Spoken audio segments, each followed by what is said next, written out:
You ask Tiger to solve.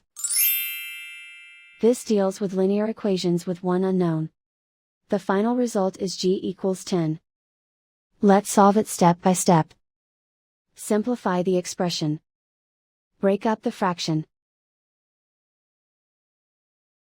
Find the greatest common factor of the numerator and denominator.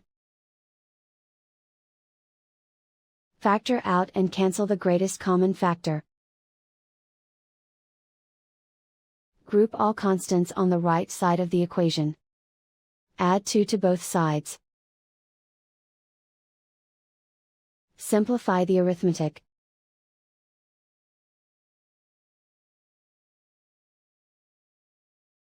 Isolate the g.